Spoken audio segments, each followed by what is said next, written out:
we do have fades that we need to talk about as well, because in the early round, I wouldn't say that there's players that I would want to completely avoid, but ADP is a different thing, right? When you look at where players are being drafted, sometimes that matters. And so that's what I call a fade. It's not, I think all the talent in the top 60 picks is worth drafting.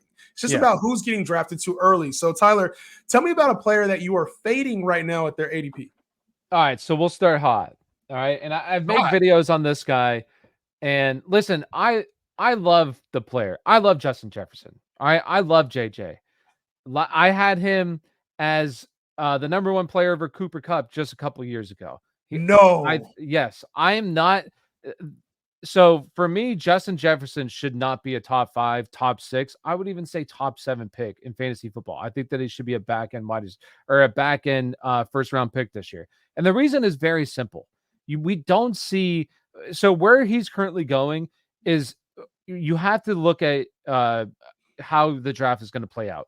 These guys need to be high-end players at the position. Now, do I think that he can be? Sure. But do I really think that he can be the wide receiver one? Because if he's going to be a top 5 pick in fantasy football, you want him to have that upside. And for me personally, no, I don't think that he can be the wide receiver one this year. Do I think that he can do it any other year? Absolutely, but not with the current quarterback situation. People want to say, oh, well, Sam Darnold's ass.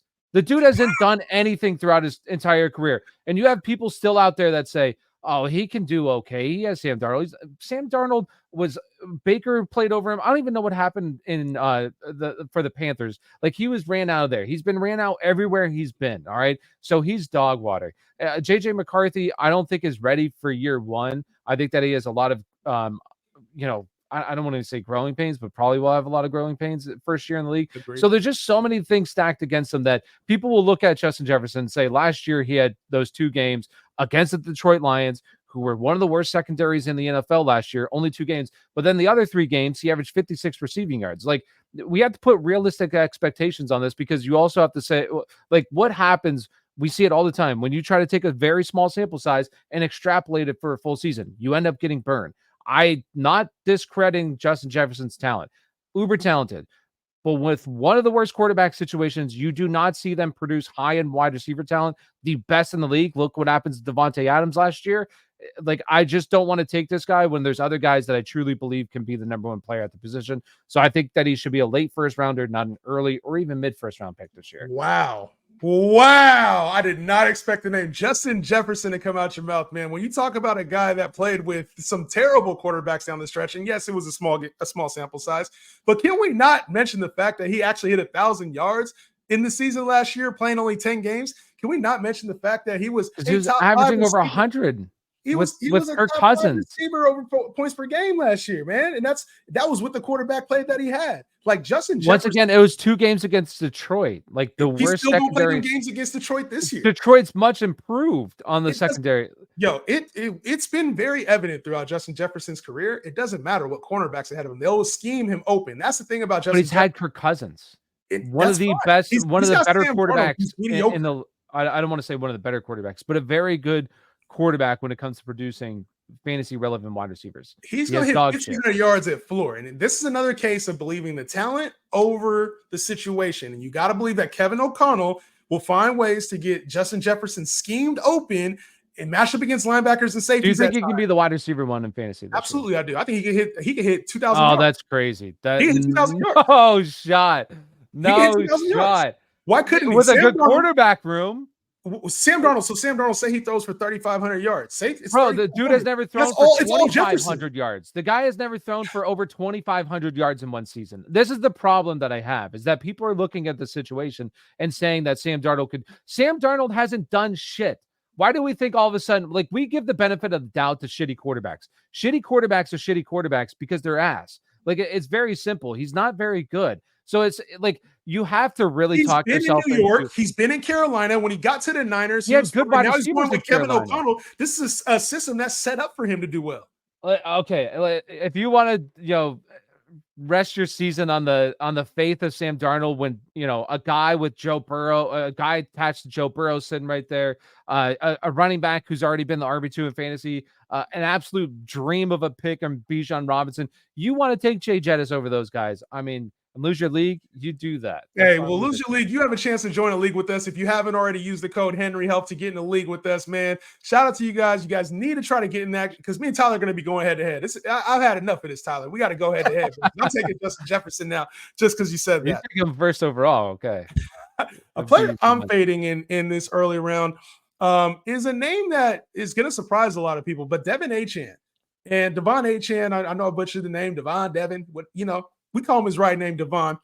He's a player that has immense upside, and a lot of people are excited about his potential this year, especially with the rumors that Mike McDaniel's going to get him more work. He's mentioned that, getting more work in the receiving game and taking on a little bit bigger load. He's added some muscle, so there's a lot of expectations that he could take over the starting role. But everything out of the Dolphins camp is that Raheem Mostert is the starter right now. So to me, some of that seems like a little bit of coach speak, a little bit of, hey, we want to get a second-year player an opportunity to come in here and make a difference. So I get the excitement for Devon Achane. And it's like, I would not mind taking him in the 4th round. I would not mind taking him in the 3rd round, maybe late 3rd round, because the upside. But there's also a very big floor here that I think we're not recognizing, especially knowing that he had the second half he did coming off of the injury last year. A lot of his stats are inflated by the 50-point game that he had, in the breakout game that he had against the Broncos. But what are we looking at when we saw him get injured twice last year in the season? He was injured to start the season. Then he got hurt twice in the season. So we're already talking about a back who's potentially injury prone, one who didn't finish the season strong. And then now it has another back for competition for carries with Jalen Wright, who they're expected to get involved in the game plan as well. I would love him if he was outside the top 15 running backs, but he's going as RB9 right now, which is a pure ceiling play, and I don't see that. Is he going to get you 50 points every week? There ain't no way. I think he's a player that could have some potential 20-point weeks, but he's also going to have a lot of 8-point weeks, 9-point weeks, especially if he's not as involved in the receiving game as we think. Devon Achane's a fade for me. League winner. No, I like to. I agree that there's some risk, but when you're looking the second round, it's just like the second round's so gross that I'm okay with taking that risk and just shooting for the moon. Going for the upside, huh? Yeah, just going for that upside. A guy that I just think is kind of being, I don't even want to say a bit overrated, but like everything has to go right, and that's Derrick Henry. And I understand that like Derrick Henry could potentially lead the league in rushing touchdowns. That's realistic. I do think that that's realistic. But like if you really believe that, then, and a lot, maybe some people think that, I don't know if people think he could lead the league in rushing yards. I don't know. But right now over on the sports book, it's currently 925 rushing yards and 10.5 rushing touchdowns. So like if you're sitting there and you're thinking to yourself, I mean, he could easily push for 15, do what Gus Edwards did last year, 13, then you better go take the over on all those, because like if you take those numbers and you put in the fantasy stats, it's like 170 points or something like that, which is not very good. Because the other thing, like the biggest problem that I have with Derrick Henry is just, number one, I don't think this team is going to overwork him. I really don't think he's going to be 20 plus touches per game, high 20s. I think that he can maybe get probably right around 20, a lot of rushings, a lot of carries. But like this team has Super Bowl aspirations where they're not going to run him into the ground, and they don't need to. Like this offense does not need to run him into the ground. So I think that they'll keep him healthy throughout the season as they try to make a Super Bowl run. Probably will fall short because they're not good enough. Lamar's not good enough. A little shade at Lamar, Steelers fan. Let's go. But like, I just think that everything has to go right for Derrick Henry to truly pay off and be a top 10 running back in fantasy football. Not everything has to go right. It's just, like you talked about Devon Achane. If everything goes right for Devon Achane, I think that he can realistically be a top 3 player in fantasy football at the running back position. If everything goes right, do I think that really Derrick Henry can? If he's pushing for, double-digit touchdowns, closer to 20 touchdowns, yeah, but like that's what's going to have to happen because there's no receiving upside whatsoever with him. Like you're talking about probably like 15 receptions on the year. So it's not that I don't like where Derrick Henry's going. There's just other players that I like to go and how I construct my roster, but I don't like the archetype of players that just don't have receiving upside because I play in mainly PPR leagues. So not interested. No, I hear you, but I'm also like, you said 80 yards a game, yeah, or you said 20. My bad. I was doing, quick math in my head. 20 yards a game, or 20 carries a game, excuse me, and at like 4 yards a clip, which Derrick Henry is a little over 4 yards a clip still to this day. that's talking about 80 yards a game, and you're looking at like 1,200 yards. So to me, I think you're on track with the numbers and the amount of volume. He should be seeing about 20 touches a game. It's just we know he's going to have some of those blow up games too, where he's pushing over 100 yards. So I think Lamar keeps him kind of clean, and I don't think he's a fade by any means. I actually like his value right now. To me, I take him as like my RB7, but I hear your concerns about like workload potential because this team does have Super Bowl aspirations. I can get why he's a fade. I'm just not on board with it. Another player that is on a team like that that has Super Bowl aspirations, but doesn't see the touchdown work is James Cook. And currently he's going as the RB14, which, last season he caught everybody by surprise and finished as the RB11 in PPR leagues. Now, it may seem disrespectful to be like he's a fade. He's already going lower than what he finished last year. The team lost a lot of weapons, and, Gabe Davis is gone. Stephon Diggs, obviously the most notable name to be gone now. But the team also drafted a guy in the 6th round, Ray Davis, who they have a lot of hope for in this offense, potentially as a pass catcher and definitely a change of pace back. But what's the main issue with James Cook? The main issue is that he's inconsistent. And we saw this towards the end of the season last year under Joe Brady. Once Ken Dorsey was out of there, what do? They force-fed him. They got him involved in the receiving game.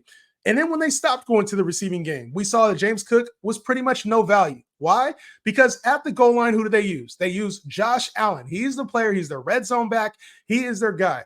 What also happened in this offseason, outside of just getting a lot of new weapons at the passing game, we got players that are better at the line of scrimmage. Dalton Kincaid is now going to have a more inclusive role this season. Curtis Samuel was signed this offseason. This is a player that they'll be using at the line of scrimmage, sometimes in the run game as well. You also have Khalil Shakir is expected to take on a bigger role. They drafted Keon Coleman. So a lot of weapons to go around here. Obviously, if you're worried about the vacated targets and those potentially going to James Cook, maybe he has a nice floor, but you're losing out on the upside from touchdowns. And then there's also just a lot of inherited risk that James Cook's not going to be as productive as he was down the stretch last year. So I have my concerns about James Cook, and I think he had a nice stretch of games that inflated his ADP. I'm out on James Cook right now because there's players I'd rather take with more upside and better floor. Yeah, I wouldn't say I'm necessarily on James Cook either. I agree. The only one thing is I could see him having a lot of receptions this year just because there's no true number one wide receiver. And a lot of times we see that falls into like the running back seeing an uptake in receptions and targets. So that's one thing, like full point PPR leagues, I don't mind them, but yeah, the touchdowns are a concern.